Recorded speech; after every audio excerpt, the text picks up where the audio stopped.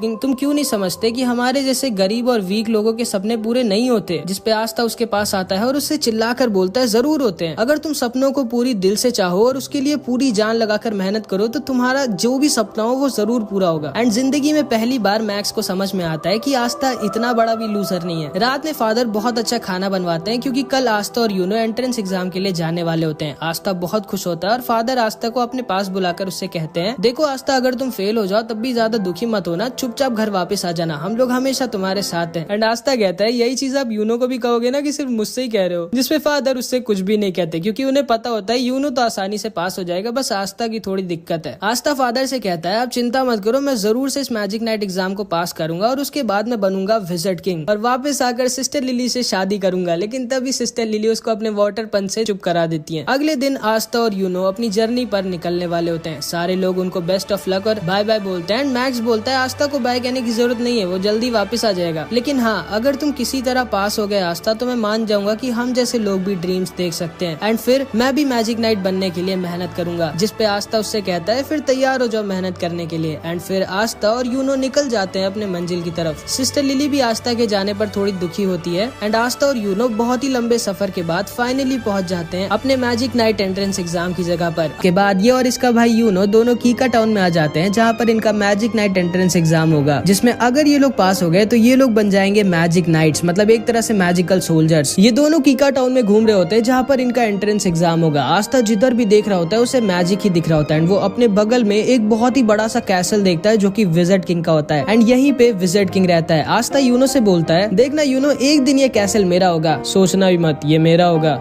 ये तो वक्त ही बताएगा कि हम दोनों में से कौन विज़र्ड किंग बनेगा। इसके बाद हम देखते हैं आस्था, यूनो और बहुत सारे लोग एंट्रेंस एग्जाम देने आए होते हैं एंड आस्था सबसे पागलों की तरह कह रहा होता है, हेलो दोस्तों, मैं एक दिन विज़र्ड किंग बनूंगा। एंड ताकि यूनो की बेइज्जती ना हो इसलिए वो ऐसे एक्टिंग कर रहा होता है जैसे वो आस्था को जानता ही नहीं है। आस्था यूनो दोनों एंट्रेंस गेट पर पहुंच जाते हैं एंड यूनो जब अपनी 4 लीफ ग्रिमवॉर्ड दिखाता है तो सारे के सारे लोग शॉक्ड रह जाते हैं कि आखिर कौन है ये लड़का जिसके पास 4 लीफ ग्रिमवॉर्ड है। एंड गार्ड उसे गेट के अंदर जाने देता है। लेकिन जब आस्था अपनी ग्रिमवॉर्ड दिखाता है तो गार्ड को यकीन ही नहीं होता कि ये कोई ग्रिमवॉर्ड है भी कि नहीं, क्योंकि आस्था की 5 लीफ ग्रिमवॉर्ड इतनी ज्यादा रेयर होती है कि उसके बारे में कोई जानता ही नहीं है। लेकिन आस्था की बहुत ज्यादा रिक्वेस्ट करने के बाद गार्ड आस्था को भी अंदर जाने देता है। आस्था के पीछे एक लड़का खड़ा होता है जो बोलता है, ये लड़का काफी फनी लग रहा है मुझे। सारे के सारे बच्चे एंट्रेंस लॉबी में खड़े होते हैं एंड यहाँ पर जिसके पास जितनी कम मैजिकल पावर होती है उसके पास उतनी ज्यादा मैजिक बर्ड्स आती हैं एंड यूनो के पास एक भी मैजिक बर्ड नहीं आती। एंड सारे लोग सोच रहे होते हैं कि आखिर कौन है ये इतना स्ट्रॉन्ग मैजिशियन जिसके पास एक 4 लीफ ग्रिमवॉर्ड भी है, इतनी स्ट्रॉन्ग मैजिकल पावर है कि एक भी चिड़िया इसके पास नहीं आ रही। एंड आते यूनो के पीछे 2-3 लड़कियां पड़ जाती है और हमारे बेचारे आस्था के पीछे ढेर सारी मैजिक बर्ड्स। एंड सारे लोग आस्था के ऊपर हंस रहे होते हैं कि लोग, कौन है ये लड़का जिसके पीछे आधे से ज्यादा चिड़िया पड़ गई है। आस्था भागते भागते अचानक से एक आदमी से लड़ जाता है एंड ये आदमी बहुत ही ज्यादा बड़ा और ताकतवर दिख रहा होता है। आस्था को लगता है कि ये भी कोई बच्चा ऐसा है जो एंट्रेंस एग्जाम देने आया है एंड वो इससे पूछता है, तुम्हें लगी तो नहीं ना दोस्त? एंड ये आदमी आस्था का सिर पकड़कर उसको उठा लेता है और अपने हाथों से उसका सर पीसने वाला होता है और उससे कहता है, तुम जानते नहीं हो क्या मैं कौन हूँ? एंड ये आदमी कोई और नहीं बल्कि एक magic night squad black bulls का कैप्टन यामी होता है, जो कि सारे के सारे मैजिक नाइट स्क्वाड्स की सबसे बेकार स्क्वाड होती है। एंड आस्था बेचारा आते ही एक मैजिक नाइट स्क्वाड के कैप्टन से ही पंगा ले लेता है। यामी आस्था का सर पीसने वाला होता है, लेकिन तभी यामी के स्क्वाड के 2 मेंबर्स वहाँ पर आ जाते हैं, फिनरल और गॉर्डन। फिनरल बहुत ही बड़ा ठरकी होता है और गॉर्डन बहुत ज्यादा शांत और अच्छा होता है। फिनरल यामी से कहता है, आप यहाँ क्या कर रहे हो, जल्दी चलिए, इवेंट स्टार्ट होने वाला है। जिसपे यामी बोलता है, अरे कुछ नहीं, मैं बस ऊपर जाने का रास्ता भूल गया था। एंड तभी एंट्रेंस एग्जाम स्टार्ट हो जाता है एंड यामी आस्था को छोड़कर वहाँ से चला जाता है। आस्था खड़ा होता है एंड तभी उसके पास ये लड़का दोबारा से आता है जिसका नाम सेक्के होता है एंड वो आके आस्था से दोस्ती कर लेता है। एंड तभी वहाँ पर सारे के सारे 9 मैजिक नाइट स्क्वाड्स के कैप्टन आ जाते हैं एंड ये सारे के सारे बहुत ज्यादा स्ट्रॉन्ग होते हैं। एंड कहा जाता है कि पूरी दुनिया में इन सबसे स्ट्रॉन्ग सिर्फ एक आदमी है जो कि खुद विज़र्ड किंग है। इस कैप्टन का नाम विलियम होता है और ये गोल्डन डॉन का कैप्टन होता है एंड इसकी स्क्वाड वर्ल्ड की नंबर 1 स्क्वाड होती है एंड सभी का सपना इसकी स्क्वाड ज्वाइन करने का होता है। और वहीं पर यामी की स्क्वाड ब्लैक बुल सबसे खराब होती है और उसमें कोई भी नहीं जाना चाहता। आस्था सेक्के से पूछता है, विज़र्ड किंग कहाँ है? जिसपे सेक्के आस्था से बोलता है, विज़र्ड किंग थोड़ी ना इन सब छोटे मोटे इवेंट्स में आएंगे, वो हमारे किंगडम के किंग है, उनके पास और भी ज्यादा इंपॉर्टेंट काम होते हैं। विलियम सबसे कहता है, टाइम आ चुका है तुम सबके एग्जाम को स्टार्ट करने का। एंड वो अपना मैजिक यूज करता है एंड आसमान से एक बहुत ही बड़ा पेड़ नीचे आ जाता है एंड सारे के सारे कैंडिडेट्स को एक एक मैजिकल ब्रूम दे देता है, मतलब एक जादुई झाड़ू। ये तुम लोगों का पहला टेस्ट होगा और तुम सबको अपनी मैजिक पावर से उड़ना होगा। सारे के सारे बच्चे अपनी मैजिक पावर से उड़ने की कोशिश करते हैं और सारे कैप्टन सबको ऑब्जर्व कर रहे होते हैं। यूनो सबसे ऊपर उड़ रहा होता है और सारे के सारे कैप्टन को इम्प्रेस कर देता है। वहीं पर हमेशा की तरह आस्था बेचारा उड़ना तो छोड़ो, कूद भी भी नहीं पा रहा होता है इस झाड़ू को पकड़ के। तभी इन सारे कैप्टन में से एक कैप्टन नीचे जाकर एक लड़की को डांटता है जो इसकी बहन होती है एंड ये इससे कहता है तुम ये एग्जाम देने क्यों आई हो, सिल्वर फैमिली की बेइज्जती मत करो, तुम ये एग्जाम पास नहीं कर पाओगी, चुपचाप घर लौट जाओ। एंड फिर वो वहां से चला जाता है एंड इस लड़की का नाम नोएल होता है। सेक्के आस्था से बोलता है ट्राई करते रहो आस्था, तुम ये कर सकते हो। लेकिन हम सब ये जानते हैं कि आस्था ये नहीं कर सकता क्योंकि उसके पास मैजिक है ही नहीं। एंड इस वाले और इसके बाद की हर टेस्ट में आस्था बहुत ज्यादा खराब करता है। इसके बाद विलियम सबसे कहता है अब तुम लोगों का फाइनल टेस्ट होगा, तुम सबको एक एक पार्टनर चूज कर लेना है जिसके साथ तुम लड़ाई करोगे। सेक्के आस्था से बोलता है चलो हम दोनों पार्टनर्स बन जाते हैं एंड आस्था उसकी बात को मान जाता है। इसके बाद आस्था और सेक्के दोनों तैयार होते हैं एक दूसरे से लड़ने के लिए। आस्था सेक्के से बोलता है ऑल द बेस्ट सेक्के, चलो हम दोनों अपना अपना बेस्ट देते हैं एंड जो भी हारेगा वो बुरा नहीं मानेगा और हम दोनों की दोस्ती पे कुछ फर्क नहीं पड़ना चाहिए। एंड अभी सेक्के अपना असली रंग दिखाता है। वो आस्था से बोलता है ध्यान से सुन गंदी नाली के कीड़े, मैं तेरा कोई दोस्त वोस्त नहीं हूँ, मैंने बस सिर्फ तुझसे इसलिए दोस्ती की थी क्योंकि मुझे पहले से पता था ये वाला टेस्ट होगा जिसमें हम लोगों को अपना अपोनेंट खुद डिसाइड करना होगा एंड इसीलिए मैंने तुमसे दोस्ती की थी ताकि तुम्हारे जैसे वीक लड़के को हरा कर मैं आराम से एक मैजिक नाइट बन सकूं। एंड ये कह के वो वहां से चला जाता है। आस्था एकदम शॉक्ड रह जाता है क्योंकि उसे लगा था कि उसको उसका पहला दोस्त मिल गया था। एंड ये सारे लोग भी बोलने लगते हैं क्या यार सेक्के तो बहुत चालाक निकला, वो आसानी से आस्था को हराकर मैजिक नाइट बन जाएगा एंड काश आस्था ने हम लोगों को चुना होता ताकि हम लोग उसको हराकर आराम से जीत जाते, क्योंकि इन सबको लग रहा होता है कि आस्था कोई बहुत ही बड़ा वीक लूजर है। सेक्के हंसते हुए तैयार होता है अपनी फाइट के लिए और अपनी ग्रिमवॉर निकाल कर तैयार हो जाता है। सारे के सारे कैप्टन्स और सब लोग श्योर होते हैं कि आस्था जीत नहीं पाएगा क्योंकि इन लोगों को पता ही नहीं होता है कि आस्था कोई लूजर नहीं है। इन लोगों की फाइट स्टार्ट होती है एंड आस्था अपनी ग्रिमवॉर से अपनी तलवार निकालता है एंड सेक्के के ऊपर सिर्फ एक अटैक करता है और सेक्के की बैंड बजा देता है। सारे के सारे लोग दंग रह जाते हैं कि ये क्या हुआ, ये लड़का तो बहुत स्ट्रॉन्ग है। एंड यूनो भी दूर से खड़ा होकर आस्था को देखकर हंस रहा होता है। सारे के सारे कैप्टन्स भी शॉक्ड रह जाते हैं एंड आस्था अपनी तलवार अपने कंधे पर रखता है और बोलता है मेरा नाम याद रखना सेक्के, आस्था, और मैं वो हूँ जो एक दिन बनेगा विज़र्ड किंग। इसके बाद और भी कई कंटेस्टेंट्स की लड़ाई होती है एंड फाइनली यूनो की बारी आ जाती है। यूनो से कोई लड़ना चाहता ही नहीं था क्योंकि कोई भी हारना नहीं चाहता था, लेकिन तभी यूनो के पास सलीम आ जाता है एंड इसी ने पहले यूनो पर अटैक किया था। ये यूनो से कहता है पिछली बार तो तुम बच गए थे लेकिन इस बार तुम नहीं बचोगे। एंड इन दोनों के बीच बहुत ही भयानक फाइट होती है लेकिन आखिरी में यूनो अपने मैजिक से सलीम को हरा देता है। इसके बाद एंट्रेंस एग्जाम खत्म हो जाता है और अब सारे के सारे कैप्टन की बारी होती है चूज करने की कि कौन से बच्चे को वो अपनी टीम में लेना चाहेंगे। अगर किसी भी बच्चे के लिए एक से ज्यादा कैप्टन ने हाथ उठा दिया तो बच्चे को डिसाइड करना होगा कि वो किसकी स्क्वाड में जाना चाहेगा। लेकिन अगर किसी बच्चे के लिए किसी भी कैप्टन ने अपना हाथ नहीं उठाया तो वो बच्चा फेल हो जाएगा। बहुत सारे बच्चे एक एक कर फेल हो रहे होते हैं और आस्था को बहुत टेंशन हो रही होती है कि वो फेल ना हो जाए। एंड फिर बारी आ जाती है यूनो की और जिंदगी में पहली बार 9 के 9 कैप्टन अपना हाथ किसी बच्चे के लिए उठा देते हैं क्योंकि ये सब के सब यूनो को अपनी टीम में लेना चाहते थे। अब यूनो को डिसाइड करना होता है कि वो किसके ग्रुप में जाएगा और यूनो गोल्डन डॉन यानी कि the best magic night squad चुनता है। एंड इसके बाद बारी आती है हमारे आस्था की। आस्था बहुत ज्यादा डरा होता है और मन में बस यही बोल रहा होता है प्लीज गॉड मेरे लिए बस कोई एक कैप्टन हाथ उठा दे। एंड आस्था का ऑक्शन शुरू होता है और कोई भी कैप्टन अपना हाथ नहीं उठाता है, जिसका मतलब था कि आस्था फेल हो जाता है। आस्था बहुत ज्यादा दुखी हो जाता है और वहाँ से जाने वाला होता है। लेकिन तभी यामी खड़ा होता है और बोलता है तुम जानते हो बच्चे तुम फेल क्यों हुए, क्योंकि तुम बहुत ज्यादा वीक हो और तुम्हारे पास मैजिक भी नहीं है। फिर आखिर तुम सोच भी कैसे सकते हो कि तुम मैजिक नाइट बन सकते हो। इसके बाद यामी अपनी मैजिकल पावर दिखाता है जो कि इतनी ज्यादा स्ट्रॉन्ग होती है कि आसपास की जमीन हिलने लगती है। वो नीचे कूदता है और आस्था के पास आकर बोलता है मैंने सुना कि तुम विज़र्ड किंग बनना चाहते हो, तुम्हें पता तो है ना विज़र्ड किंग बनने के लिए तुम्हें मुझे और उन 8 कैप्टन्स को हराना होगा। और तुम्हें क्या लगता है तुम हम 9 के 9 कैप्टन्स को कभी जिंदगी में भी हरा सकते हो? जिसपे आस्था बोलता है मैं जानता हूँ कि मैं बहुत वीक हूँ और मेरे पास मैजिक भी नहीं है, लेकिन मुझे फर्क नहीं पड़ता कि मैं कितना वीक हूँ। मुझे फर्क नहीं पड़ता कि आप सारे कैप्टन्स कितने स्ट्रॉन्ग हैं। अगर विज़र्ड किंग बनने के लिए मुझे आप सबको हराना पड़ेगा तो मैं आप सबको हराऊंगा एंड एक दिन मैं जरूर बनूंगा विज़र्ड किंग। जिसको सुनकर यामी जोर जोर से हंसने लगता है और आस्था से कहता है मुझे तुम पसंद आए बच्चे, मैं तुम्हें अपनी स्क्वाड में लूंगा और तुमसे बहुत मेहनत करवाऊंगा ताकि तुम बन सको विज़र्ड किंग। एंड जिंदगी में पहली बार किसी ने आस्था के सपने पर विश्वास किया होता है और उस पर हंसा नहीं होता है। आस्था बहुत ज्यादा खुश हो जाता है और यामी को थैंक यू बोलता है। एंड उसके बाद ये एंट्रेंस एग्जाम फाइनली खत्म हो जाता है और आस्था का पेट खराब हो जाता है। वो बाथरूम में हल्का होने गया होता है लेकिन तभी वहाँ पर सेक्के आ जाता है जो आस्था से अपनी हार का बदला लेना चाहता था। वो आस्था के ऊपर अपना मैजिक लिजर्ड छोड़ देता है और ये अगर आस्था को काट लेता तो आस्था की जान भी जा सकती थी। लेकिन तभी यूनो आकर आस्था को बचा लेता है और सेक्के को डरा कर उससे बोल सोचना भी मत कि तुम आस्था के टक्कर के हो या फिर तुम आस्था के आसपास भी आते हो। आस्था मेरा राइवल है, वो मेरी टक्कर का है, अब चुपचाप निकलो यहाँ से। एंड सेक्के डर के वहाँ से भाग जाता है। फिर आस्था और यूनो दोनों निकल जाते हैं अपनी अपनी मंजिल की तरफ एंड जिंदगी में पहली बार अब ये लोग साथ में नहीं रहेंगे। यामी आस्था आस्था पर गुस्सा होता है क्योंकि वो बहुत देर से हग रहा होता है। इसके बाद फिनरल अपने मैजिक से एक पोर्टल खोल देता है और आस्था, यामी और ये दोनों आ जाते हैं ब्लैक बुल्स के बेस पर, जहाँ पे अब से आस्था रहेगा। आस्था खुशी खुशी अपने नए घर का गेट खोलता है, लेकिन उसकी खुशी ज्यादा देर तक नहीं रहती क्योंकि बेस के गेट पर अचानक से एक ब्लास्ट हो जाता है और आस्था रॉकेट बनकर दूर जाकर गिर जाता है। यामी बोलता है, स्वागत है तुम्हारा ब्लैक बुल स्क्वाड में।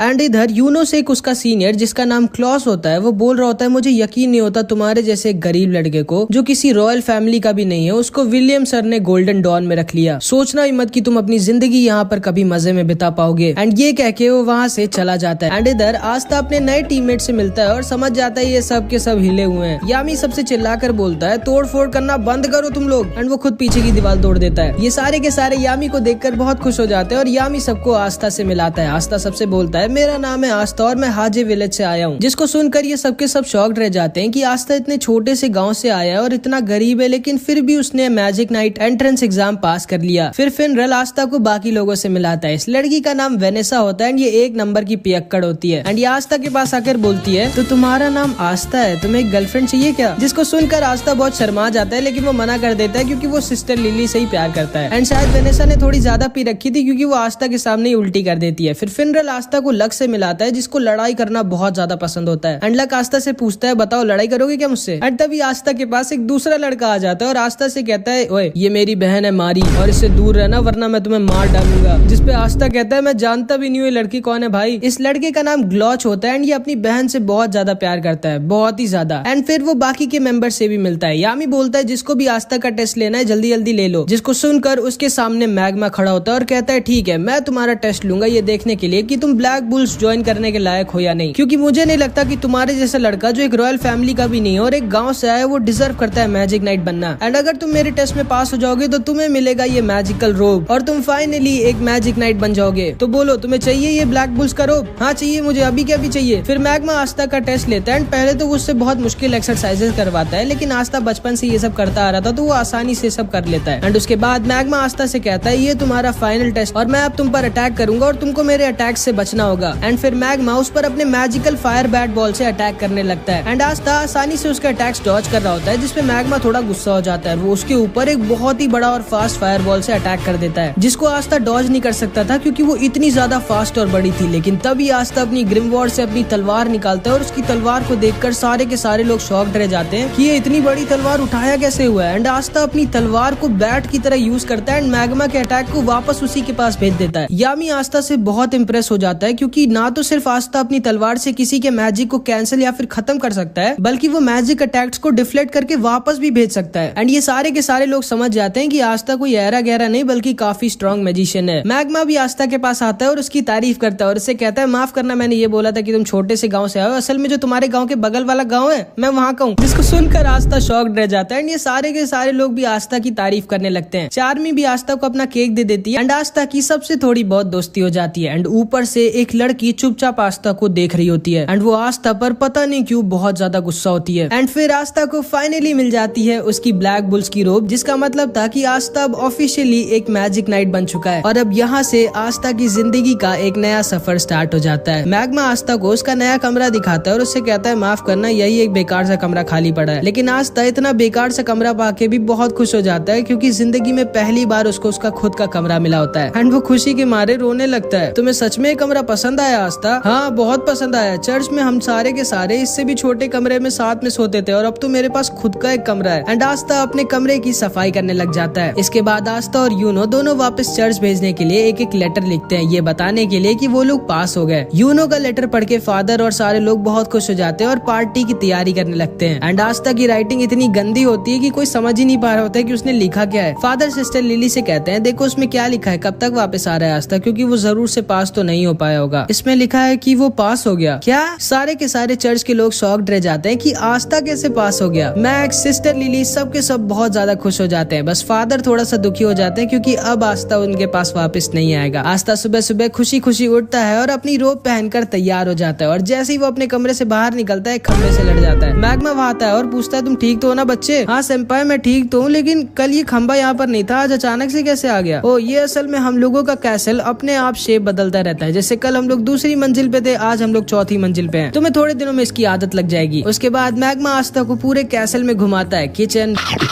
बाथरूम,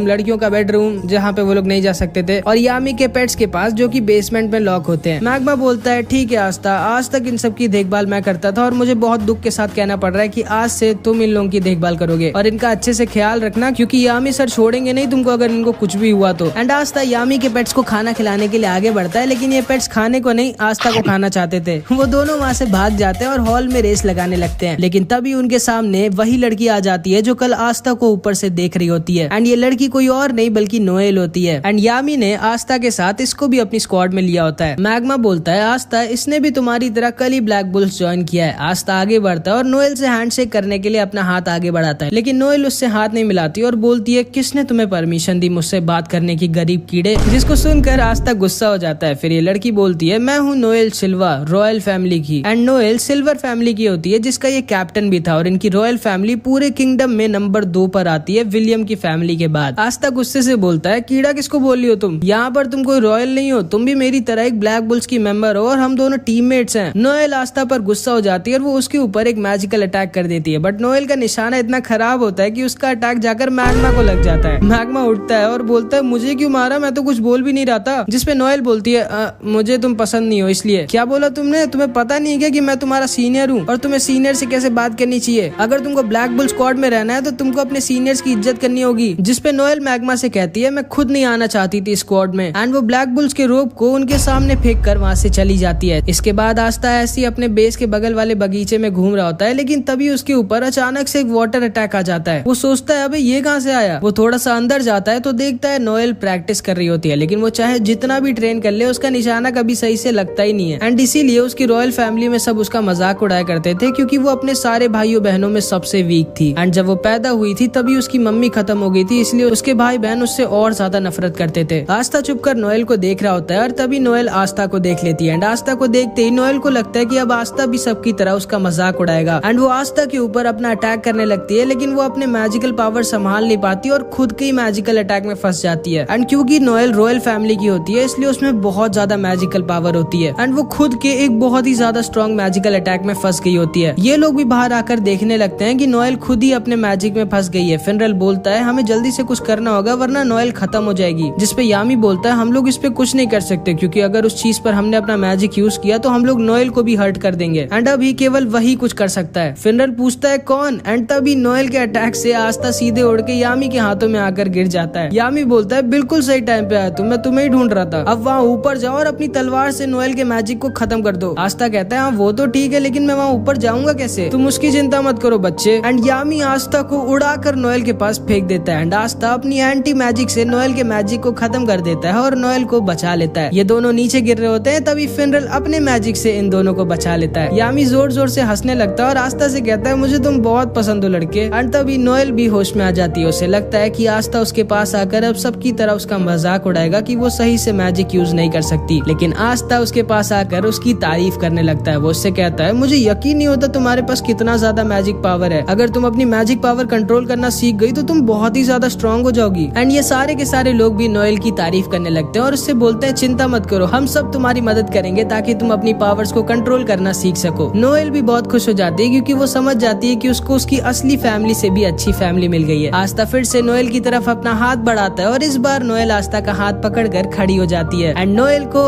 आस्था थोड़ा सा अच्छा लगता है, मतलब समझ रहे हो। एंड वहीं पर दूसरी तरफ यूनो का सीनियर क्लॉस यूनो को बहुत ज्यादा परेशान कर रहा होता है और उसके साथ बिल्कुल भी अच्छे से पेश नहीं आ रहा होता। एंड पता नहीं क्यों ये यूनो से इतनी ज्यादा नफरत करता है, लेकिन शायद इसको पता नहीं है कि इसके साथ आगे क्या होने वाला है। तो आज आस्था का ब्लैक बुल्स में दूसरा दिन होता है। एंड सुबह सुबह उठते ही सबसे पहले तो आस्था अपने पूरे के पूरे बेस की सफाई करता है। उसके बाद वो काम वालियों की तरह सबके कपड़े धोता है, लड़कियों के भी।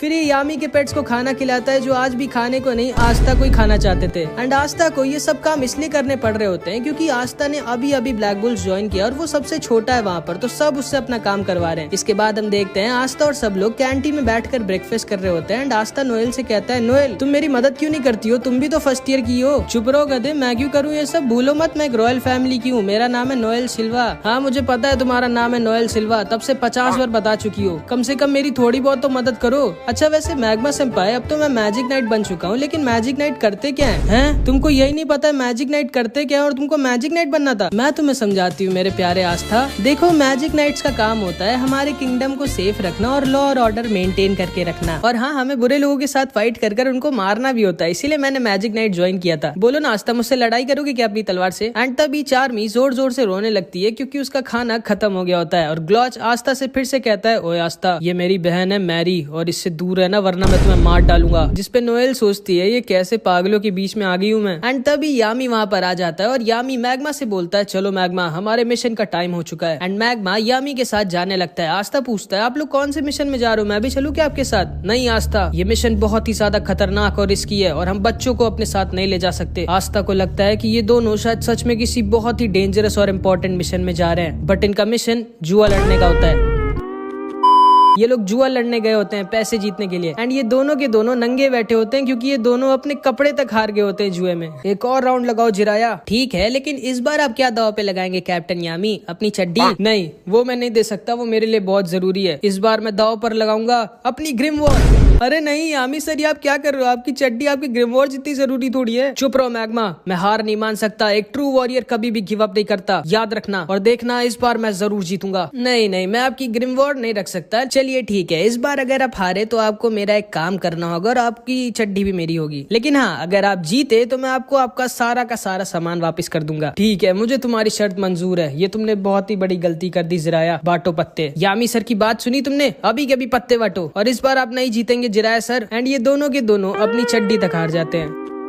उसके बाद मैग्मा आस्था नोएल को उनका पहला मिशन देता है, जो काम इस बूढ़े आदमी ने यामी को दिया होता है। ध्यान से सुनो आस्था नोएल, ये तुम दोनों का पहला मिशन है और ये बहुत ज्यादा खतरनाक है। तुम दोनों को सॉसी विलेज जाना होगा और वहाँ पर कुछ सुअरों को पकड़ना होगा जो गाँव वालों को परेशान कर रहे हैं। ये कैसा मिशन है? ये मुझ जैसे रॉयल पे सूट नहीं करता, ये आस्था से करवाओ। वही तो, हारे तो आप दोनों, हम दोनों क्यों जाए? तभी यामी खड़ा होता है और बोलता है, या तो तुम लोग जाओगे या फिर तुम लोग मरोगे, अब डिसाइड कर लो। ठीक है, हम जाएंगे। उसके बाद मैग्मा आस्था और नोएल तैयार हो जाते हैं सॉसी विलेज पे जाने के लिए। ठीक है, तुम दोनों लोग जाओ, अपनी अपनी उड़ने वाली झाड़ू लेकर आओ, मैं अपनी झाड़ू लेकर आता हूँ। लेकिन मैं झाड़ू से नहीं उड़ सकती। मैं भी नहीं उड़ सकता सेनपाई। हैं? जब तुम दोनों अपनी झाड़ू से उड़ तक नहीं सकते तो तुम दोनों एग्जाम में पास कैसे हो गए? चलो ठीक है, अब कोई रास्ता नहीं है, तुम लोग मेरे साथ ही चलो। एंड मैग्मा अपनी मैजिकल ब्रूम दिखाता है जो कि एकदम बवाल होती है। एंड आस्था एकदम फैन हो जाता है मैग्मा की झाड़ू का। क्यों, अच्छी है ना ये आस्था? मेरी झाड़ू का नाम है क्रेजी साइक्लोन। बवाल है सेनपाई। एंड मैग्मा इन दोनों को उड़ाकर अपने साथ लेकर जाने लगता है सॉसी विलेज की तरफ। एंड आस्था पहली बार उड़ रहा होता है तो वो खुशी के मारे नाचने लग जाता है। वो आस्था पकड़ कर बैठो वरना गिर जाओगे। ठीक है सेनपाई। एंड आस्था नोएल को पकड़ लेता है। गधे, मुझे नहीं, झाड़ू को पकड़ो। एंड नोएल आस्था को नीचे गिरा देती है, लेकिन मैग्मा आस्था को बचा लेता है। इधर हम देखते हैं सॉसी विलेज में कुछ मैजिशियंस आए होते हैं एंड उनके सामने वही सुअर आ जाते हैं जिनको ये तीनों मारने आ रहे हैं। ये सुअर इन लोगों पर अटैक कर देते हैं, लेकिन ये एक अकेला मैजिशियन इन सबको बहुत ही आसानी से खत्म कर देता है। एंड इसके पास आइस मैजिक होता है। तो ये है वो जगह जहाँ पर मैजिक स्टोन है, जाओ ढूंढो उसे। एंड उसके बाद ये आदमी इस पूरे के पूरे विलेज पे एक अजीब सा मैजिक कर देता है। थोड़ी देर बाद आस्था और ये दोनों भी सॉसी विलेज के पास वाले जंगल में पहुंच जाते हैं, जहाँ पे आस्था को एक सुअर ने घेर लिया होता है। नोएल आस्था को बचाने के लिए उस सुअर के ऊपर मैजिक अटैक करती है, लेकिन हम तो जानती हैं इसका निशाना कितना खराब है, ये आस्था को ही मार देती है। एंड आस्था के पास कोई ऑप्शन नहीं बचता एंड वो अपनी तलवार निकाल लेता है एंड उस सुअर को एक बार में ही हरा देता है। लेकिन तभी उसके सामने 3 सुअर और आ जाते हैं, लेकिन हमारे आस्था को कोई सुअर वुअर थोड़ी मार सकता है एंड ये अकेला ही उन सबको खत्म कर देता है। एंड मैग्मा के साथ उनको सॉसी विलेज ले जा रहा होता है। नोएल मैग्मा से पूछती है, तो इसी विलेज के मेयर ने आपको और कैप्टन यामी को हराया था? हाँ, उस आदमी का नाम जिराया है और वो सच्ची में बहुत ज्यादा स्ट्रॉन्ग है, जुए और लड़ाई दोनों में। असल में जब मुझे मेरी ग्रिमवॉर पहली बार मिली थी तो मैंने इस विलेज पर अटैक कर दिया था, इस विलेज का राजा बनने के लिए। लेकिन फिर जिराया सर ने मेरी जो बैंड बजाई मुझे आज तक याद है। वो बूढ़े जरूर है लेकिन वो बहुत ज्यादा स्ट्रॉन्ग है और उन्होंने ही मुझे ट्रेन किया था मैजिक नाइट बनने के लिए। एंड वो सच्ची में दिल के एक बहुत अच्छे इंसान है। एंड तभी मैग्मा, आस्था और नोएल सॉसी विलेज के पास आ जाते हैं, जिसको आइस ने अपने मैजिक में घेर रखा था। आज का मौसम थोड़ा अजीब नहीं है मैग्मा सेंपाई? गधे, वो मौसम नहीं मैजिक है। आस्था जल्दी कुछ करो। भला मैं क्या कर सकता हूँ इसमें? यार तुम कितने कम दिमाग के हो, अपनी तलवार से उस मैजिक को हटाओ। अच्छा हाँ, ओके। एंड आस्था अपनी तलवार से आइस के मिस्ट मैजिक को हटा देता है। ये तीनों देखते हैं पूरे विलेज के लोगों को आइस और उसके साथियों ने बंदी बना कर रखा है। एंड आइस अपने मैजिक से इन सबको खत्म करने वाला होता है, लेकिन तभी मैग्मा अपने मैजिक से इन सबको बचा लेता है। ये सारे गाँव के लोग मैग्मा को देखकर बहुत खुश हो जाते हैं और मैग्मा उन सबके पास आता है तो देखता है जिराया खत्म हो चुका था एंड उसने अपनी आखिरी सांस तक विलेजर्स को प्रोटेक्ट। अरे तुम लोग अंदर कैसे आ गए? चलो अच्छी बात है, मैं वैसे भी यहाँ पर बहुत बोर हो रहा था। एंड आइस मैग्मा के ऊपर भी एक बहुत ही बड़ा और स्ट्रॉन्ग मैजिकल अटैक कर देता है जिसे मैग्मा डॉज नहीं कर सकता था, लेकिन तभी आस्था अपनी एंटी मैजिक स्वॉर्ड से आइस के अटैक को बीच से काट देता है। आइस शॉक्ड रह जाता है कि ये कैसी मैजिक पावर है, ये तो मैं पहली बार देख रहा हूँ। एंड आस्था आइस से बोलता है तू तो गया, एंड वो आइस की तरफ अपनी तलवार लेकर भागता है। ये लोग भी आस्था के ऊपर अटैक करते हैं, लेकिन आस्था की तलवार के रहते उनके अटैक्स आस्था को छू भी नहीं सकते थे। आइस आस्था से बोलता है बहुत खूब बच्चे,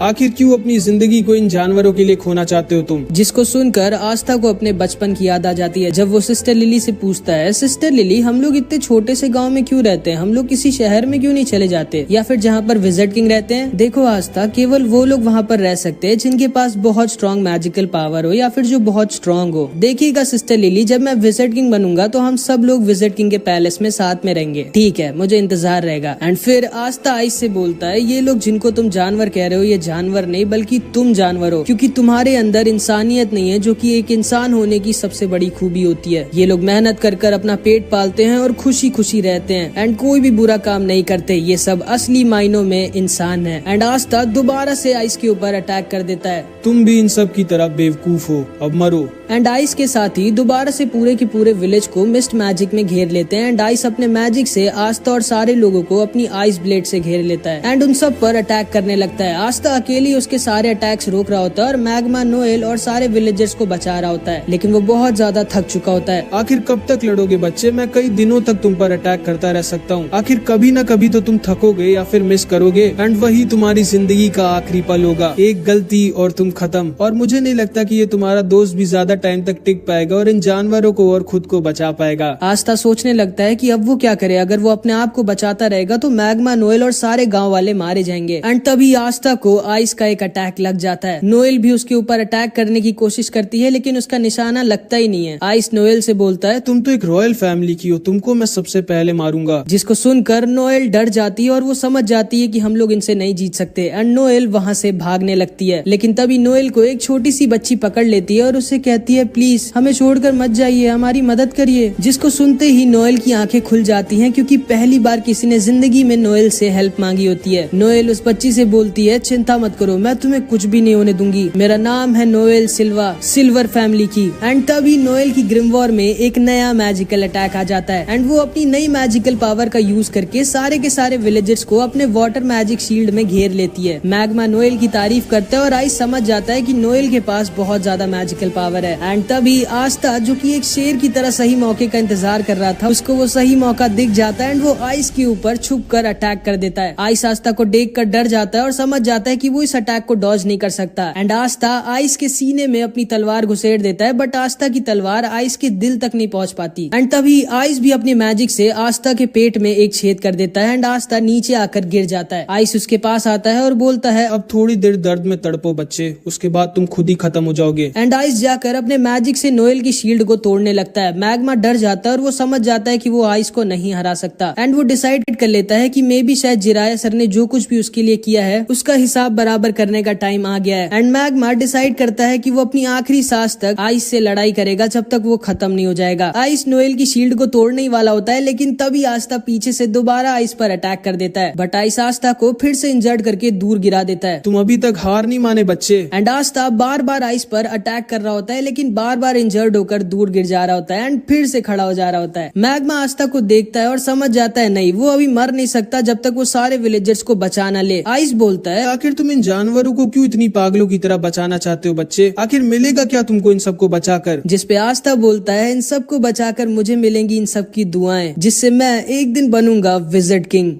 तुम जिंदगी में कभी विजिट किंग नहीं बन सकते, क्योंकि तुम्हारी मौत आज मेरे हाथों लिखी है। ओए, मैं तुम्हें दो चीज की गारंटी देता हूँ। पहली कि मैं और आस्था मिलके आज तुम्हारी बैंड बजाएंगे, और दूसरी आस्था एक दिन जरूर बनेगा विज़र्ड किंग। एंड मैग्मा अपनी बची कुची सारी पावर का यूज कर इन तीनों के ऊपर एक फायर अटैक कर देता है, जिसको ये लोग आसानी से डॉज कर लेते हैं। मैग्मा वहीं पर गिर जाता है और आइस मैग्मा के ऊपर अपना आइस ब्लेड यूज कर देता है, जिससे मैग्मा अब नहीं बच सकता था। मैग्मा बोलता है ठीक है आस्था, मेरे जाने का टाइम आ चुका है, इन लोगों को दिखा दो कि तुम क्या हो। एंड तभी आस्था पीछे से मैग्मा के सारे अटैक्स को डिफ्लेक्ट करके वापस इन तीनों की तरफ भेज देता है। क्या ये लड़का अपनी तलवार से अटैक वापस भी भेज सकता है? एंड वो सारे के सारे अटैक जाकर इन तीनों को लग जाते हैं एंड आइस पूरी तरह से जलने लग जाता है। आइस मैग्मा की आग को बुझाने के लिए अपने आइस मैजिक का यूज करने की कोशिश करता है, लेकिन तभी आस्था उसके ऊपर अपनी तलवार लेकर पहुंच जाता है। नहीं, मैं एक बच्चे से नहीं हार सकता। जिसपे आस्था बोलता है रुको, अब मैं तुम्हें दिखाता हूँ कि एक जानवर क्या होता है। एंड आस्था आइस के ऊपर अपनी स्वॉर्ड से अपनी पूरी जान लगाकर अटैक कर देता है एंड आइस को वहीं पर सुला देता है। एंड इधर मैग्मा को नोएल अपने शील्ड मैजिक से बचा लेती है। ये एहसान याद रखना मेरा मैग्मा।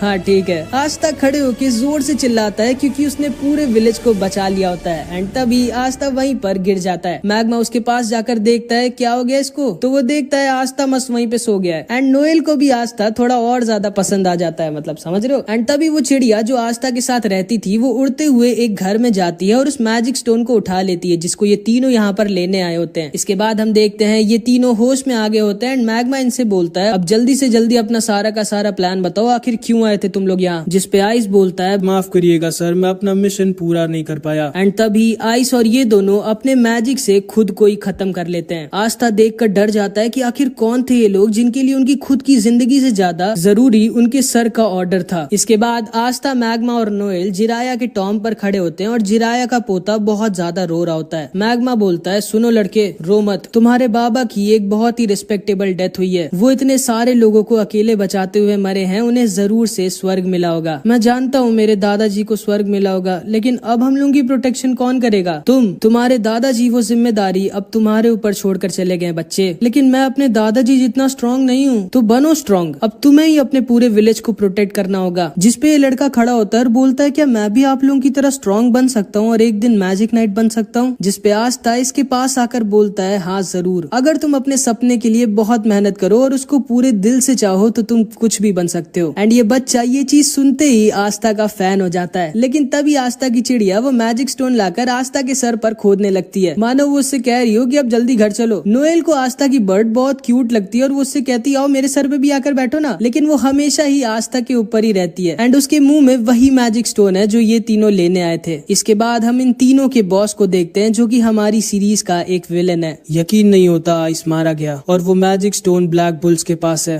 सर अगर आप मुझे ऑर्डर दे तो मैं अभी के अभी पूरे ब्लैक बुल्स को तबाह करके वो मैजिक स्टोन ला सकता हूँ। नहीं, तुम ब्लैक बुल्स के यामी को हल्के में नहीं ले सकते। चिंता मत करो, सही टाइम आने पर मैं खुद जाकर वो मैजिक स्टोन ले आऊंगा एंड फिर हम हमारे मास्टर को दोबारा से जिंदा करेंगे। एंड सबसे ज्यादा शॉकिंग बात ये है कि इस आदमी ने गोल्डन डॉन का कपड़ा पहना होता है, मतलब ये आदमी गोल्डन डॉन का एक मेंबर है जिस स्क्वाड में अभी यूनो है। ये तीनों वापस अपने बेस पर आ जाते हैं और यामी जोर जोर से हंस रहा होता है। चलो अच्छी बात है, तुम सब में से कोई मरा नहीं। कैप्टन मेरे हिसाब से आपको हंसना नहीं चाहिए। नहीं आस्था, कैप्टन बिल्कुल सही कह रहे हैं। जिराया सर को लोगों का हंसता देख बहुत अच्छा लगता था। चलो हम लोग साथ में मिलके जिराया सर के लिए जोर जोर से हंसते हैं। एंड ये तीनों के तीनों जोर जोर से हंसने लगते हैं, बट यामी को मैग्मा के चश्मे के पीछे उसके आंसू दिख जाते हैं एंड यामी भी अंदर से काफी दुखी होता है। तभी वहाँ पर वेनेसा और फिनरल आ जाते हैं। अरे आस्था, तुम्हारे ऊपर ये इतनी क्यूट सी चिड़िया क्यों बैठी है? ये पता नहीं क्यों मेरे पीछे पड़ी है। एंड तभी ये चिड़िया दोबारा से आस्था के सिर पर खोदने लगती है। बस बहुत हो गया, अब मैं तुमको पकाकर तुम्हें फ्राई करके खाऊंगा। सोचना भी मत इस बर्ड को छूने की आस्था। एंड आस्था और नोएल दोनों में लड़ाई हो जाती है और वो लोग आसपास का सामान तोड़ने लगते हैं। मैंने कितनी बार कहा है घर में तोड़ फोड़ नहीं। एंड यामी गुस्से में खुद पीछे की दीवार तोड़ देता है। फिर यामी सबसे कहता है अच्छा हाँ, मैं तुम्हें बताना भूल गया आस्था, जो तुमने किया है उसके लिए विज़र्ड किंग ने खुद तुम्हारी तारीफ करी है। कि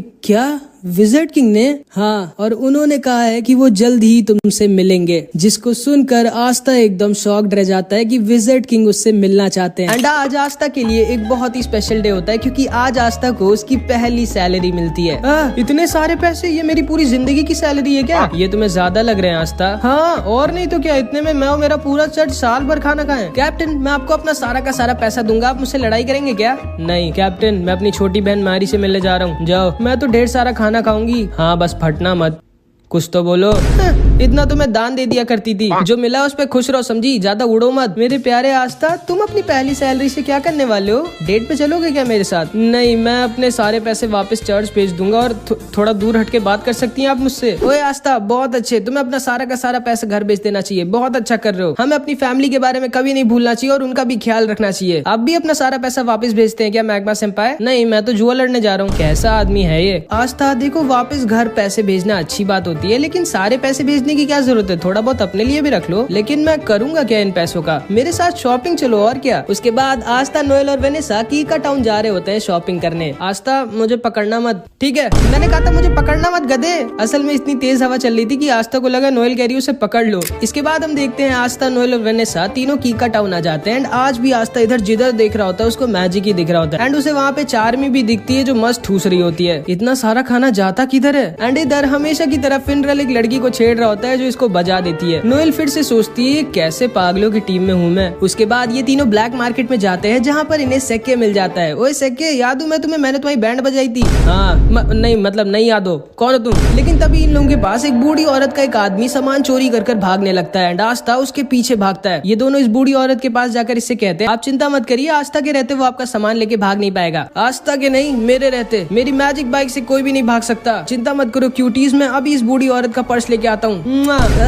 कौन लड़का है ये? एंड सेक्के भी उस चोर के पीछे अपनी बाइक से भागता है। इधर हम देखते हैं आस्था इस चोर का पीछा कर रहा होता है। एंड ये चोर बोलता है तुम कभी भी मुझे नहीं पकड़ सकते बच्चे, जब तक मैं अपने मैजिक क्लाउड पे हूँ। एंड तभी आस्था अपनी तलवार निकालकर इस चोर की क्लाउड की तरफ फेंक देता है एंड उसके मैजिक क्लाउड को बीच से काट देता है। एंड ये आदमी नीचे गिरने वाला होता है। नीचे से सेक्के उसको अपनी बाइक से ठोक देता है। आस्था को सेक्के की बाइक बहुत कूल लगती है। एंड सेक्के बोलता है मैंने तुम्हें पकड़ लिया है चोर, अब तुम भाग नहीं सकते। लेकिन तभी ये चोर सेक्के के पैर पे एक पॉइजन वाला चाकू मार देता है एंड सेक्के वहीं पर गिर जाता है। सेक्के, तुम ठीक तो? हाँ आस्था, मेरे जाने का टाइम आ गया है, माफ करना, मैंने तुम्हें एंट्रेंस एग्जाम में धोखा दिया था। चुप रहे भाई, मैं कभी भी तुमसे गुस्सा नहीं था, तुम अभी भी मेरे दोस्त हो सेक्के। थैंक यू आस्था, लेकिन अब मुझे जाना होगा। क्या नाटक कर रहे हो, ये बस खुजली वाला पॉइजन है, लो अब ठीक हो जाओगे तुम। एंड इसके बाद सेक्के उस चोर को लेके अपने साथ वहाँ से चला जाता है। उसके बाद आस्था इस बूढ़ी औरत को उसका पर्स वापस कर देता है। अपना ध्यान रखिएगा दादी माँ। एंड आस्था, नोएल और वेनेसा इस बूढ़ी औरत को उसका सामान देकर वापस चले जाते हैं। एंड अभी ये बूढ़ी औरत अपना असली चेहरा दिखाती है, एक स्वॉर्ड जो कि सारे मैजिक को खत्म कर देती है। यामी की टीम में तो एक बहुत ही कमाल का मेंबर आया इस बार। एंड ये आदमी कोई और नहीं बल्कि असलियत में विज़र्ड किंग होता है। एंड इसने जैसा कहा होता है कि ये आस्था से मिलने आएगा, ये इसीलिए आस्था से मिलने आया होता है। सर आप फाइनली मिल गए मुझे, कहाँ हैं आप? अरे मैं तो बस ऐसे ही अपने किंगडम में घूम रहा हूँ मार्क्स, कम से कम बता कर तो जाया करिए सर, आप ऐसे नहीं गायब हो सकते, आप इस किंगडम के किंग है। ठीक है मार्क्स, मैं बस आ रहा हूँ वापस। लेकिन तभी विज़र्ड किंग को यूनो हवा में उड़ता हुआ दिख जाता है। मार्क्स मुझे थोड़ा सा और टाइम चाहिए। ठीक है सर, जल्दी वापस आइएगा। एंड विज़र्ड किंग यूनो की तरफ निकल जाते हैं। इधर हम देखते हैं यूनो, क्लॉस और उसकी एक टीममेट मिमोसा को मिशन मिला होता है सलीम का बॉडीगार्ड बनने का, जिसको यूनो ने एंट्रेंस एग्जाम में हराया था। हमेशा की तरह क्लॉस यूनो को देखकर मुंह बना रहा होता है। तभी सलीम कहता है वैसे यूनो मानना तो पड़ेगा, तुम भले ही एक नोबल फैमिली के नहीं हो लेकिन तुम फिर भी बहुत ज्यादा स्ट्रॉन्ग हो और तुम्हारे पास एक 4 लीफ ग्रिमवॉर भी है। मे बी शायद तुम सच में फ्यूचर में विज़र्ड किंग बन जाओगे। फिर मैं अपने बच्चों से कहूंगा मैंने बचपन में विज़र्ड किंग के साथ लड़ाई की थी एंड वो एक दिन के लिए मेरा बॉडीगार्ड भी बने थे। वैसे तुम्हें कोई दिक्कत तो नहीं है ना मेरा बॉडीगार्ड बनने में? असल में मेरी जान के पीछे कुछ बहुत ही ज्यादा स्ट्रॉन्ग लोग पड़े हैं, इसीलिए मैंने तुम्हें एज अ बॉडीगार्ड चुना था। नहीं कोई दिक्कत नहीं है, बस दोबारा मुझे अपना बॉडीगार्ड मत चुनना। तभी मिमोसा बोलती है क्लॉस सेनपाई वो बादल थोड़े से अजीब नहीं है? हाँ मैं ऊपर देख कर आता हूँ। नहीं यूनो अकेले मत जाना, ये मेरा ऑर्डर है। लेकिन यूनो इसकी बात कभी सुनता ही नहीं है एंड यूनो ऊपर उन बादलों को देखने के लिए निकल जाता है। लेकिन तभी उसके ऊपर कुछ मैजिशियंस अटैक कर देते हैं। यूनो नीचे गिर जाता है लेकिन तभी वो अपने विंड ईगल मैजिक से उन सबको हरा देता है। वो सब वहाँ से भाग जाते हैं। सलीम यूनो के पास आता है और उसे थैंक यू बोलता है उसको बचाने के लिए। उसके बाद वो उससे कहता है चलो ना यूनो तुम्हारे विलेज चलते हैं जहाँ पर तुम रहते थे, मुझे देखना है कि तुम्हारे जैसा स्ट्रॉन्ग लड़का कहाँ पर पला बड़ा हुआ है। पर सर ये हमारे मिशन में नहीं और फालतू में आपको अपना टाइम वेस्ट क्यों करना है? नहीं क्लॉस मेरे पास बहुत टाइम है, चलो हम लोग चलते हैं, मेरा मन है यूनो का होम टाउन देखने का। एंड फिर यूनो, क्लॉस, मिमोसा और सलीम यूनो के चर्च पे ऐसे ही घूमने आ जाते हैं। एंड यूनो को देखकर सिस्टर लिली, फादर और सारे बच्चे बहुत खुश हो जाते हैं। आस्था नहीं आया क्या? नहीं वो बाद में आएगा कभी। इसके बाद ये सारे लोग यूनो के चर्च के अंदर बैठकर खाना खा रहे होते हैं एंड सिस्टर लिली बाहर जाती है वेल से सबके लिए पानी लेने। बट जब वो वापस आ रही होती है तभी उसको कुछ लोग किडनैप कर लेते हैं। यूनो को सिस्टर लिली के चिल्लाने की आवाज आती है एंड वो भागते हुए बाहर जाता है तो देखता है जिन लोगों ने यूनो पर पहले अटैक किया था वही सिस्टर लिली को किडनैप कर ले गए। सलीम बोलता है ये सब मेरी वजह से हुआ है, मुझे यहाँ आना ही नहीं चाहिए था, वो लोग मेरे पीछे पड़े थे एंड मेरी वजह से अब तुम्हारी फैमिली दिक्कत में है यूनो। ये दोनों यूनो का पैर पकड़कर रोने लगते हैं कि प्लीज सिस्टर लिली को बचा लो यूनो। एंड फादर भी तैयार हो जाते हैं सिस्टर लिली को बचाने जाने के लिए, लेकिन यूनो फादर से बोलता है नहीं, आप यहीं पर रहिए और सबका ख्याल रखिए, मैं सिस्टर लिली को वापस लेकर आता हूँ। लेकिन तभी क्लॉस बोलता है नहीं, तुम कहीं नहीं जाओगे यूनो, भूलो मत हमारा मिशन तुम्हारी सिस्टर लिली की नहीं बल्कि सलीम की प्रोटेक्शन करना है। एंड यहाँ की लोकल पुलिस तुम्हारे सिस्टर लिली को बचा लेगी, चिंता मत करो। अब आओ बैठो मेरे साथ, हम लोग वापस जा रहे हैं। मैक्स बोलता है पागल हो क्या तुम, यूनो हमारी सिस्टर लिली को ऐसे छोड़ के नहीं जा सकता। क्लॉस बोलता है ये मेरा ऑर्डर है यूनो, जल्दी आके बैठो, हम जा रहे हैं यहाँ से। लेकिन यूनो तो स्टार्टिंग से इसकी बात नहीं सुनता है एंड यूनो इसको इग्नोर कर वहाँ से निकल जाता है सिस्टर लिली को बचाने। यूनो के सामने 3 स्ट्रॉन्ग मैजिशियंस आते हैं एंड यूनो आसानी से इन सबको हरा देता है, लेकिन चौथे वाले ने सिस्टर लिली को एज अ हॉस्टेज लिया होता है एंड इसीलिए यूनो इसके ऊपर अटैक नहीं कर सकता था। ये यूनो से कहता है चुपचाप मेरे को अपनी ग्रिमवॉर दे दो बच्चे, अगर तुम अपनी सिस्टर लिली की सलामती चाहते हो। एंड यूनो के पास कोई भी ऑप्शन नहीं होता, वो सिस्टर लिली को बचाने के लिए अपनी ग्रिमवॉर इसको देने वाला होता है, लेकिन तभी चुपके से क्लॉस पीछे से अपने मैजिक से इस आदमी के ऊपर अटैक कर उसको बेहोश कर देता है। यूनो क्लॉस से कहता है आप यहाँ क्या कर रहे हो? कुछ नहीं, बस इतनी बेइज्जती करवाने के बाद भी बेशर्मों की तरह तुम्हारी मदद करने आया हूँ मैं, और क्या। आखिर तुम कभी मेरा ऑर्डर क्यों नहीं मानते हो यार? यूनो इससे पूछता है कि आखिर इन लोगों ने सिस्टर लिली को क्यों किडनैप किया, जिसपे क्लॉस बोलता है मुझे पहले से ही सलीम पे शक था, वो एक नोबल होने के बाद भी इतने छोटे से विलेज में आकर तुम्हारे चर्च पर खाना क्यों खाएगा। कहना क्या चाहते हो आप? यही कि ये सारे के सारे सलीम के पीछे नहीं पड़े बल्कि ये सब सलीम के आदमी है एंड ये सारे लोग सलीम के पीछे नहीं बल्कि तुम्हारे पीछे पड़े थे ताकि ये तुम्हारी ग्रिमवॉर तुमसे ले सके। एंड फिर मिमोसा अपने मैजिक से सलीम के मुंह से उसका सारा का सारा सच बाहर निकलवा लेती है। सलीम बोलता है ये सब मैंने यूनो से बदला लेने के लिए किया था, मैं उससे उसकी ग्रिमवॉर छीन लूंगा क्योंकि उसकी वजह से मैं एंट्रेंस एग्जाम में फेल हो गया था और इसीलिए मैंने यूनो को अपना गार्ड चुना था ताकि मैं उसके ऊपर अटैक करवाकर उसकी ग्रिमवॉर उससे छीन सकूं। मैं तुम्हें छोड़ूंगा नहीं यूनो।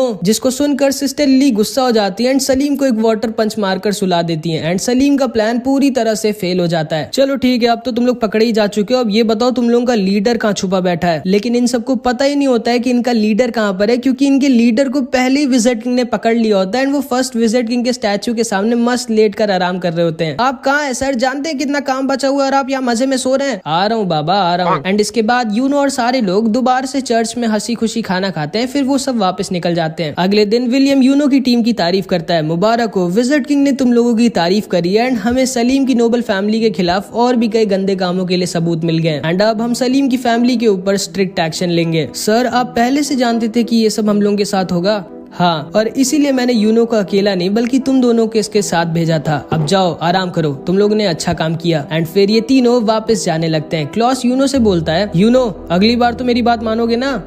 हाँ, मुझे पता है तुम झूठ बोल रहे हो, आखिर ऐसा क्यों करते हो तुम? एंड यूनो उसे इग्नोर कर रहा होता है जिसको सुनकर मिमोसा हंसने लगती है। एंड इधर हम देखते हैं मैग्मा दोबारा से जुए में सब कुछ हार जाता है, अपने कपड़े तक हार जाता है एंड चार्मी हमेशा की तरह ठूस रही होती है। एंड इधर दूसरी तरफ अचानक से एक बहुत बड़ा डंजन क्लोवर किंगडम और डायमंड किंगडम के बीच में ओपन हो जाता है। जिसको नहीं पता है मैं बता दूं, डंजन मतलब एक सीक्रेट टनल टाइप का होता है जिसके अंदर लोग खजाना यानी कि ट्रेजर छुपा कर रखते हैं एंड अंदर बहुत सारे ट्रैप्स भी होते हैं, इसलिए थोड़ा डेंजरस भी होता है। मार्क्स विजिट किंग से कहता है सर मुझे आपको कुछ बताना है। मुझे पता है मार्क्स उस डंजन के बारे में और मुझे ये भी पता है कि हमें किसको उस मिशन पर भेजना चाहिए। एंड इसके बाद हम देखते हैं ये सारे के सारे ब्लैक बुल्स के मेंबर आस्था की चिड़िया का नाम डिसाइड कर रहे होते हैं। मैं इसका नाम रखता हूँ मैग्ना फायर। बिल्कुल नहीं, बहुत ही गंदा नाम है। इसका नाम होगा जॉन स्नो। नहीं, ये चिड़िया है, कोई राजा थोड़ी ना है। इसका नाम रख देते हैं दारू। दारू कैसा रहेगा? आखिर इसका नाम रखने की जरूरत क्या है? ये मेरे को दे दो ना, मुझे बहुत टेस्टी लग रही है। मैं पहले ही डिसाइड कर चुका हूँ इसका नाम क्या होगा। इसका नाम होगा रेड ब्लैक चिड़िया। एंड तभी आस्था की चिड़िया उसको मारने लगती है कि नहीं, ये नाम तो बिल्कुल नहीं रखना है मुझे। लेकिन फिर लक बोलता है क्यों ना हम लोग इसका नाम मैरो रख दें। एंड इस चिड़िया को भी ये नाम पसंद आता है एंड इस चिड़िया का नाम मैरो पड़ जाता है। तभी वहाँ पर फिनरल के साथ यामी आ जाता है और सारे लोग यामी को देखकर बहुत खुश हो जाते हैं। यामी सबको बताता है हमारे किंगडम में एक नया डंजन मिला है। क्या? एक नया डंजन? वाओ, एक नया डंजन। लेकिन वो होता क्या है? जब तुम्हें पता ही नहीं है डंजन क्या होता है तो तुमने वाओ क्यों बोला? बस ऐसे ही। और ब्लैक बुल्स को जाना है उस डंजन को एक्सप्लोर करने। यामी सर मैं जाना चाहूंगा। हाँ आस्था, तुम्हें जाना ही पड़ेगा क्योंकि विजिट किंग खुद चाहते हैं कि तुम जाओ। क्या विजिट किंग? लगता है विजिट किंग सर को मैं बहुत ज्यादा अच्छा लगने लगा हूँ एंड ऐसे ही चलता रहा तो अपने बाद वो मुझे विजिट किंग बना देंगे। याहू। नोएल तुम भी आस्था के साथ जाओ, ये एक अच्छा एक्सपीरियंस होगा तुम्हारे लिए। और हाँ, तुम दोनों के साथ जाएगा लक। इन दोनों का ख्याल रखना। ठीक ठीक है सर, लेकिन वहाँ पर हम पर कोई अटैक तो करेगा ना हमें जान से मारने के लिए। नोएल मन में सोचती है नहीं, इस पागल के साथ नहीं जाना चाहती मैं, जिसको लड़ाई से ज्यादा कुछ नहीं पसंद है। लेकिन आखिरी में ये तीनों फिनरल के साथ उस डंजन के पास आ जाते हैं जिसे इन लोगों को एक्सप्लोर करना है और उस ट्रेजर को ढूंढना है जो इसके अंदर छुपा हुआ है। आस्था, नोएल और लक उस डंजन के अंदर घुस जाते हैं। नोएल को बहुत ज्यादा डर लग रहा होता है। नोएल ध्यान से चलना, गिरना मत, चुप रहो गधे, मुझे मत सिखाओ, भूलो मत मेरा नाम है नोएल सिल्वा, सिल्वर फैमिली की, मैं नहीं गिरूंगी। एंड तभी नोएल फिसल के गिर जाती है एंड उनके लैंप को तोड़ देती है। लेकिन इस लक को अंधेरे में भी दिखता है एंड उसके साथ ये लोग डंजन के अंदर आ जाते हैं जहाँ पे लक अपने आप ही सारे के सारे ट्रैप्स फोड़ रहा होता है मजे के लिए एंड आस्था सबको खत्म कर रहा होता है। एंड लक अपने मैजिक से पूरे के पूरे डंजन को स्कैन मारता है एंड तभी उसे पता चलता है कि उन लोगों को कोई चुपचाप देख रहा है, वो लोग यहाँ पर अकेले नहीं है। एंड लक आस्था नोएल से कहता है तुम लोग अपना ध्यान रखना, ठीक है, मैं बस 1 मिनट में आया। एंड वो अपने मैजिक से उस आदमी के पीछे निकल जाता है जो उन लोगों को चुपचाप देख रहा था। ये कहाँ चला गया हम दोनों को यहाँ पे अकेला छोड़ के? मुझे पहले से ही पता था यामी सर गलत कर रहे हैं इसको हमारे साथ भेज के। लेकिन तभी नोएल रियलाइज करती है कि वो और आस्था तो अकेले हैं एंड नोएल को तो आस्था थोड़ा पसंद है, तो वो थोड़ा शर्मा कर वहाँ से भागने लगती है। लेकिन तभी वो एक बहुत ही बड़े ट्रैप पे पैर रख देती है एंड उसके सामने एक कार्निवोरस प्लांट निकल आता है जो नोएल को पकड़ लेता है। आस्था नोएल को बचाने की कोशिश करता है लेकिन आस्था को भी वो पकड़ लेता है एंड इन दोनों को ये पेड़ खाने वाला होता है। लक इधर इस आदमी का पीछा कर रहा होता है और नोएल आस्था की जान खतरे में होती है। आस्था सोचता है कि वो क्या करे, उसे जल्दी कुछ करना होगा वरना ये दोनों मारे जाएंगे। लेकिन तभी पीछे से कुछ अटैक्स आते हैं जो आस्था और नोएल को बचा लेते हैं और उस प्लांट को भी खत्म कर देते हैं। नोएल सोचती है कि आखिर इतना स्ट्रॉन्ग अटैक किसका है। फिर इधर हम यामी को देखते हैं जो कहता है अच्छा हाँ याद आया, मैं तो आस्था को बताना ही भूल गया कि उसके साथ कुछ गोल्डन डॉन के मेंबर्स भी रहेंगे। एंड अब तो तुम लोग समझ गए होगे कि आस्था को कौन आया होगा बचाने। जी हाँ, कोई और नहीं, उसका भाई यूनो। हमारा हिसाब बराबर हुआ आस्था, तो तुम हो यूनो और ये दोनों नीचे आकर आस्था और नोएल से मिलते हैं। क्लॉस बोलता है हाँ, मुझे लगा ही था इतने वीक से ट्रैप में ब्लैक बुल्स जैसी बेकार स्क्वाड का ही कोई मेंबर फंसा होगा। ये आपके चेहरे पे कुछ लगा है, मुंह नहीं धोया क्या आपने? ओए लड़के, तमीज से बात करो मुझसे, मैं गोल्डन डॉन का सीनियर मेंबर हूँ, मेरा नाम है क्लॉस और मैं एक नोबल फैमिली से हूँ। तुम्हारी हिम्मत कैसे हुई मुझसे ऐसे बात करने की? एंड इधर मिमोसा नोएल से मिलती है एंड ये दोनों बहनें होती है एंड इन दोनों की बिल्कुल भी नहीं पटती आपस में। हाँ, कैसी हो नोएल, तुम्हें तो काफी दिक्कत हो रही होगी, मैंने सुना है ब्लैक बुल्स के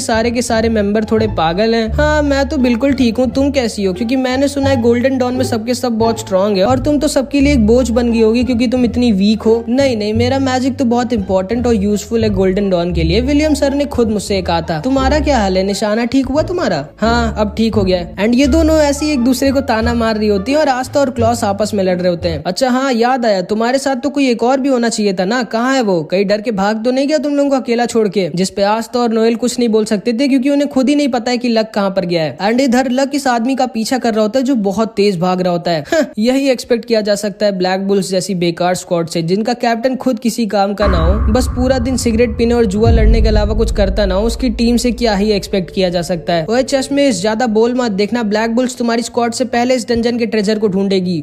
सपने में, पहले अपने टीममेट को तो ढूंढ लो, उसके बाद ट्रेजर को ढूंढना। चलो यूनो और मिमोसा। एंड फिर यूनो, मिमोसा और क्लॉस निकल जाते हैं ट्रेजर को ढूंढने। आस्था नोएल से कहता है जल्दी चलो, हम हार नहीं सकते इन सबसे। एंड ये दोनों भी निकल जाते हैं ट्रेजर को ढूंढने, लेकिन इन लोगों को बाहर जाने का रास्ता ही नहीं मिल रहा होता है। तभी मैरू उड़ती है और इन लोगों को बता देती है लो ये रास्ता है, चलो निकलो यहाँ से। एंड ये दोनों भी वहाँ से निकल जाते हैं। इधर हम देखते हैं विज़र्ड किंग को एक सोल्जर बताता है कि डायमंड किंगडम ने भी कुछ मैजिक नाइट्स को डंजन को एक्सप्लोर करने के लिए भेजा है। लेकिन क्यों? जब वो डंजन क्लोवर किंगडम में खुला है तो डायमंड किंगडम के लोग क्यों आए? सर, हमें जल्दी से कुछ करना चाहिए। चिंता मत करो मार्क्स, मैंने कुछ बहुत ही ज्यादा स्ट्रॉन्ग लोगों को उस डंजन में भेजा है, सब ठीक होगा। एंड विज़र्ड किंग ने बिल्कुल सही कहा होता है क्योंकि लक ने इधर अकेले ही सारे के सारे डायमंड किंगडम के मैजिक नाइट्स को हरा दिया होता है। एंड सिर्फ एक आदमी बचा होता है जिसका नाम लोटस होता है।